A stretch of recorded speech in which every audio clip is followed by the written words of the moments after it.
جمال الوجود بذكر الإله. But also to shine in the country, to be the best lawyers, engineers, while they keep their identity, their religion.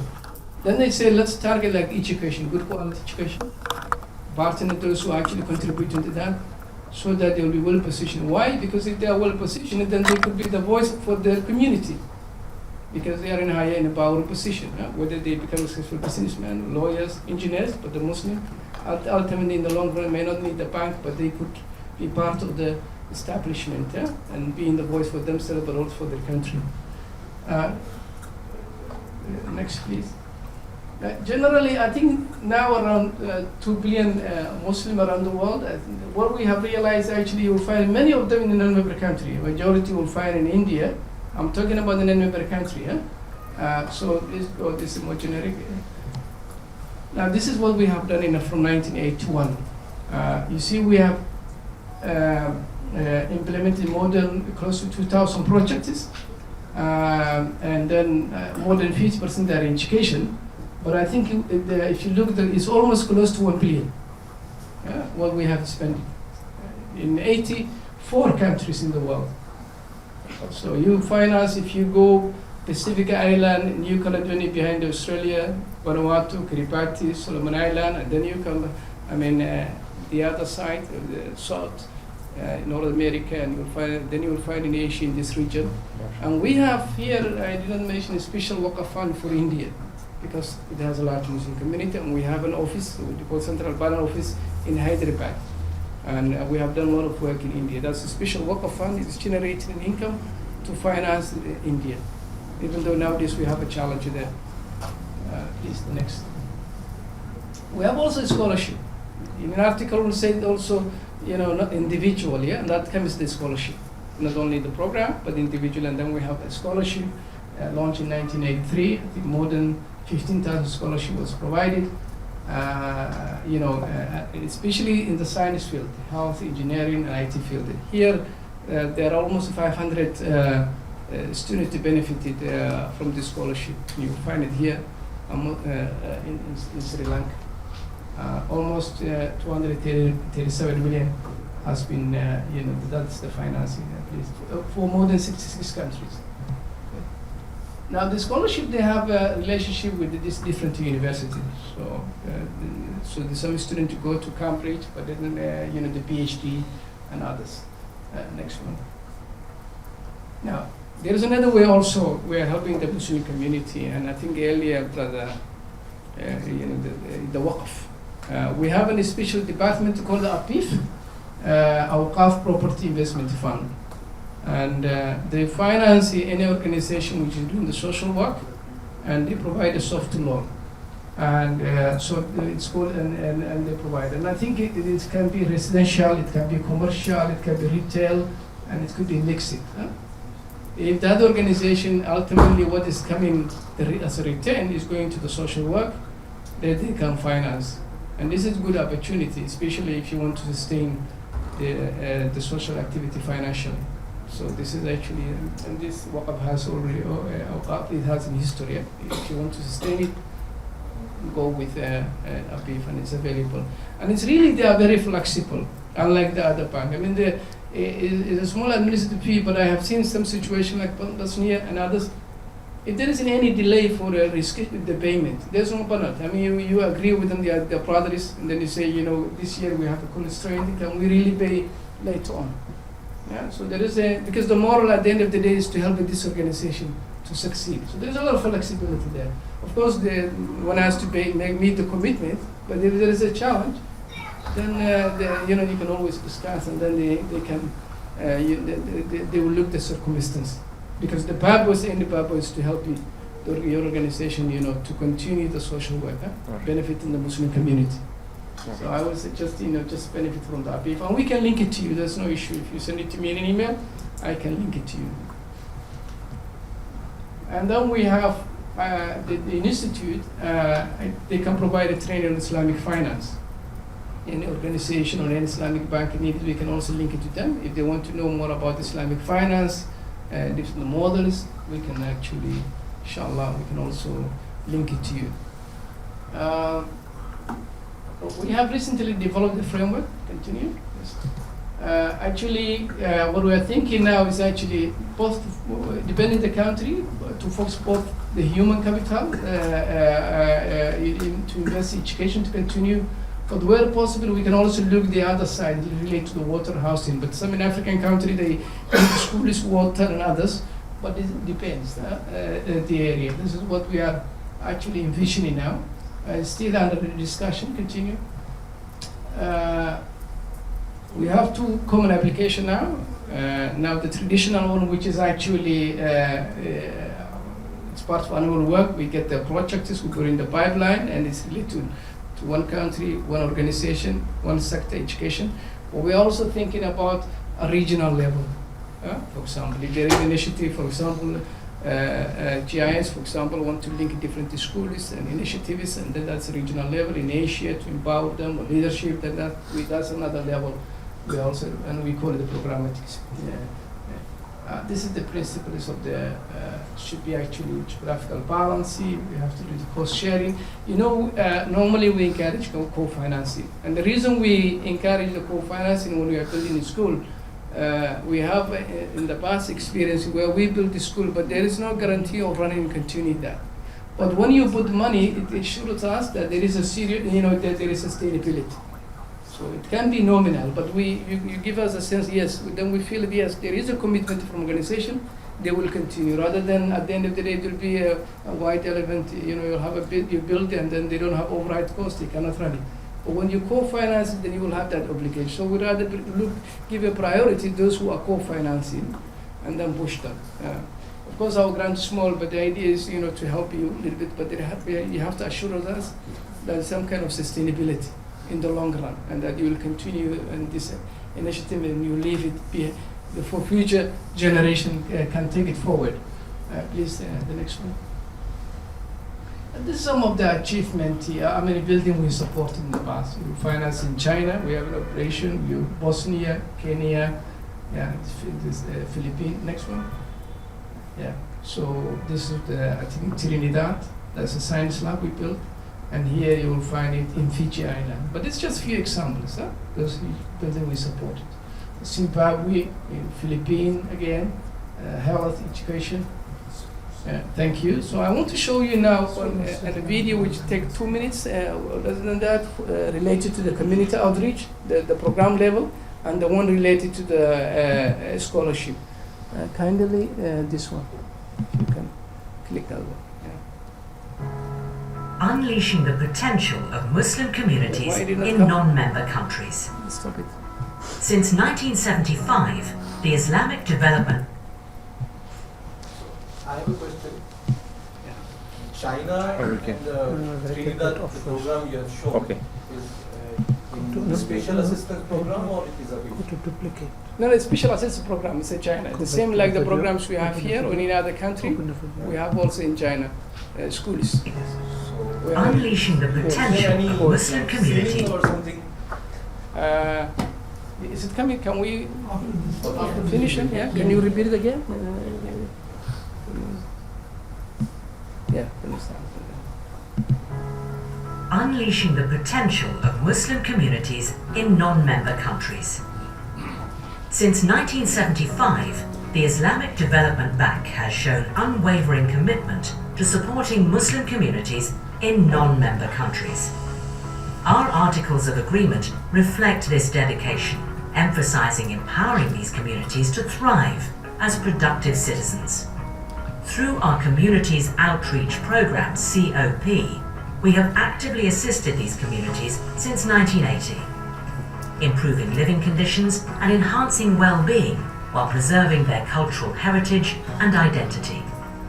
In our Realign Strategy 2023 to 2025, we have reiterated this commitment, particularly in relation to comprehensive and inclusive human capital development.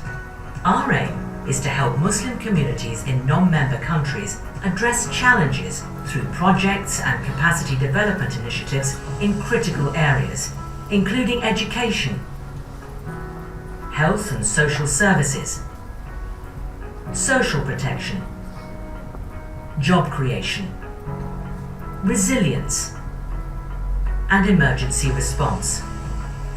To date, we have approved over $1 billion for more than 1,860 developmental and humanitarian projects under the Communities Outreach Program. These projects are significantly impacting countless lives in 84 countries globally. Communities Outreach Program supports at least 8 Sustainable Development Goals and continually evolves to support all segments of Muslim communities in non-member countries, with a particular emphasis on women, youth, and displaced individuals. The essence of the program lies in unleashing the potential of Muslim communities, enabling them to better contribute to the socio-economic development of their countries. If you would like to know more, please contact us. Can you also show the scholarship one? The other one, nothing, no? I think the scholarship. This one? Yeah, I think so. Empowering the next generation of leaders through scholarship. To harness the potential of education as a driver of socio-economic development, the Islamic Development Bank supports talented women and men through its scholarship program. Since 1983, our scholarship program has grown to encompass 4 sub-programs. 1. The scholarship program for Muslim communities in non-member countries, supporting students to pursue undergraduate studies in medicine, engineering, computer science, and agriculture. 2. The Merit Scholarship Program for PhD and postdoctoral studies, focusing on advanced studies and research in applied science and technology. 3. The Master of Science Scholarship Program, assisting the least developed member countries to enhance human capital, especially in science and technology. 4. The ISDB-ISFD Scholarship Program for Bachelor Studies and Technical Diplomas, aiming at reducing poverty in the least developed member countries by providing scholarships to students in medicine, engineering, computer science, agriculture, and related fields. The ISDB Scholarship Program has awarded more than 19,000 scholarships, totaling over $234 million, positively impacting member countries and 66 Muslim communities in non-member countries. Successful candidates receive tuition support, a monthly living allowance, medical coverage, travel expenses, and research allowances. In addition, ISDB has established partnerships with world-class universities and institutions, providing scholarship opportunities to help outstanding students to assume leadership roles in their countries and globally. To learn more about the scholarship program, please visit our website www.isdb.org/scholarships. So that's it. And I have seen some leaders who benefited from the scholarship by IDP. Now,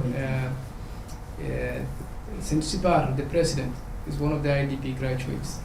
In Cambodia, one of the parliament member, who is also advisor, I think, to the president, is also, he came to us, so he benefited from the scholarship. You'll find many leaders, even here in Sri Lanka, those who benefited and taken the leadership role.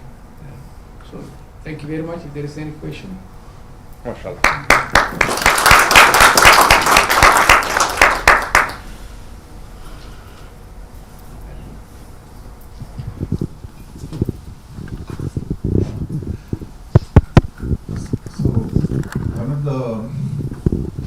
One of the very advantageous things I found is in North America, most of the Western countries, Islamic centers. Islamic centers, it provides a big platform, brings a lot of people together, doctors, engineers, and can we develop the procedures in India and other countries in Eastern part of the country? That provides a big platform. Once you have the platform, then everybody will come together and it will help a lot. Yeah, thank you very much. I think this is a good question. I have seen the benefit of Islamic centers, and one example, the Islamic center here. They actually they facilitate our work in Sri Lanka. Many schools we supported here, it happened thanks to the Islamic center. They took us around. We don't even contribute the logistics. Today I visited two women training centers we provided support, and they took me to see the progress. One was under construction, another one is fully operational. So Islamic centers, they are the Santani, and South America. And when Islamic center really they guided us to see where the community they need the support. That I agree with you. With regard to India is the only country where we have an office in Hyderabad, and it has got its own special Waqf fund, different from the one which the other Waqf which is 1 billion. The return from there is the one we use for the other countries, but India alone has got, and I think it generates almost 2-3 million a year. Right. And we have done many projects in India, and so we also have an advisories in India, and for source, and they advise us actually which project to support. It has other mechanisms in India, and we have done a lot of work in India. I don't know if this now, but it's a huge operation. Unfortunately, recently we had a problem because if you are from India, this FCR. Some of them, unfortunately, when they face that challenge, and we could not transfer the money. Yes, there's a question. We also wanted once from Kashmir. I'm from Kashmir, Indian Kashmir. So we had a project to start a university in Kashmir and some school also. But then we went to Hyderabad. They said whether you have land or not, and we had not land. So it's not possible that you can provide also the places where they don't have land. Some money for land as well. Second is that you are providing scholarship only to the science graduates. Why not social science? Why not humanities? Because we need community leaders, and they can come only from social sciences if they want to participate in politics or from law department, other type of subjects. Why just confine only to the science subjects? These are two questions. I think that both of the questions are very good and valid, and I came across many times. Now. The first question regarding the land issue, I think I mentioned the issue of sustainability. Many organizations will come and say, I have a big plan, I want to build a new school. It's fine. But what guarantee is when they build the school, they will be able to run it? Because building is the easiest way. And we are very careful when it comes to that. But if you prove it that you have done some work, then we see the energy, at least without us, at least you are running, right? But you need an extension, we can come in and help you. But to help you something to start from the scratch is very difficult for us, especially when you have a lot of applications, right? Yeah, so that's I think that could be one reason. Recently we approved one project, a girls' hostel. Kashmir, yes, we have many projects there. I can share with you, there's no issue. It's an existing school, but they need a hostel for the girls. So the second question, yes, you're right. I mean, why focusing the science? I think this started in early 80s. There was a demand, engineers, ITs, health.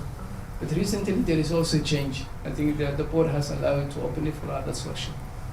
Because the world has changed. And when they started, they said, the Muslims can position very well if they become the doctors. I saw in Myanmar, Yangon, Muslims the doctors. Yeah. So that was an idea, and they will be more visible in their country when you have many doctors, many engineers. That was an idea. Scientists. So that's how it started. But now, because it's changing the world, they said yes. Why not even the lawyers and politics? So I think when they offer the scholarship, they can also that there is also space for that. I hope I answered your question. I have a question. I have a question. You mentioned about the tuition initiatives for higher education. Are there any tuition initiatives for Muslim schools, like students who are going to Islamic school in a non-Muslim environment, and parents can afford their tuition, but they have a merit basis, because that will benefit Islamic institution if money will be coming to Islamic institution rather than going to McGill and Cambridge and universities like that. So are there any initiatives to support tuition for Islamic schools? Okay, to pay the tuition, huh? Okay. I think this is also a good question, and I heard it many times. But you know, the problem will be, once you start paying tuition, you know, you cannot get out of it. It's a long term and a commitment, and it's more than the, you know. So we avoid that tuition for the schools, because there's a commitment, and it's a dilemma. You cannot stop one day and say we're not going to finance the students. It's a risky area for us. But when it comes to that school to improve the quality, whether you need the equipment for the science or expansion of the classes, or you need smart boards or any other thing, we can help you. And that's one-off project, right? Of course, you can have the second grant, the third grant, no issue. Yeah. But paying tuition is a very, you know, it's very difficult. University is different because of 4 years. With an expectation you will finish it and then you give back to the society, right? But the school is... You could do it for high school, 4 years of high school, you know, for tuition, because for brilliant students, there are a lot of brilliant families, students coming from, you know, brilliant students coming from a lower income family who deserve Islamic education, and the parents are unable to afford it. And this, you know, Islamic education is something that will really help the students to really take Islam to next generation in a non-Muslim environment. I think that's something that needs to be studied for this area. I can help in answering the question. Yes. Because actually this scholarship, which is given for university students, is a condition that once they start working, they have to pay back.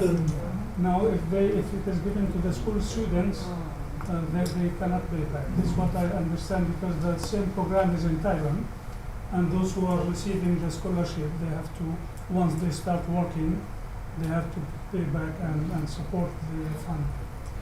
In fact,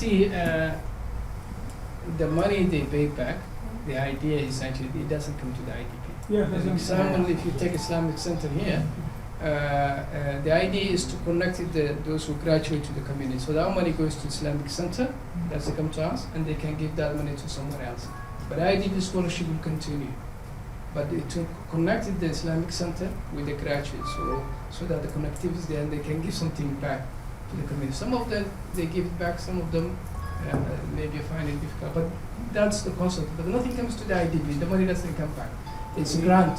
In India, we have been giving IDBA, but as I told my brother, not all people are doing the money. Yeah. Of course, this is a condition we are making with the students. Yeah. When you get the money and when you want to get yearly, you have to pay back. Trying to help others. So help This is a local arrangement. It's a local But return of money is only out of 100, only 2 or 3 people are paying the money. Yeah. Nobody's paying. Yeah. So the bank is from the side, the grant is for the community. I mean, it's up to, but that's to connect the community among each other. That, you know, so that. Last question.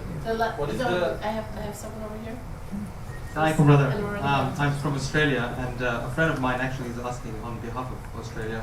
They set up an Awqaf Australia, and you mentioned APIF, right? Awqaf Properties Investment Fund. How do you help?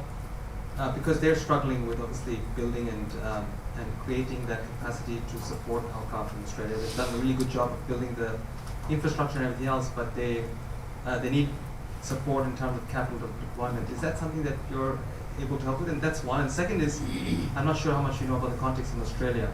We have a lot of schools, alhamdulillah, that are Islamic schools, but we're bursting at the seams. Do you support schools like that when it comes to supporting in terms of development or giving more capacity? The last one, we have supported a number of schools in Australia, in Brisbane, in Canberra, and in Melbourne. I'm not sure how direct, but we support those schools. With regard to the Waqf, depends this organization if they are already doing social activity, because the concept is the return from that investment should go to the social. I don't think there will be any problem. I can link it to you to the APIF, and then they can explain to you, and then you know then they can see if the organization qualifies, because they're looking at a number of the areas. One of them is actually the social contribution, because ultimately the money is intended to help the community, right? So that's correct. And they can provide, and I think as far as I know, they can be up to $50 million. Okay. Yeah. Thank you. So my question is, what is the criteria of COP and the ceiling of the grant of COP? We have a very limited resource, honestly, and then maximum $260,000, $270,000. That's actually the approval we can get at the level of the president. But it's a very good project. Depends the type of the project. We can go to the board, and board has no seal. In the past, we used to give when we had a lot of resources. I think we're going to have to stop here because we do have our culminating event in the Grand Ballroom. Thank you so much for sharing with us.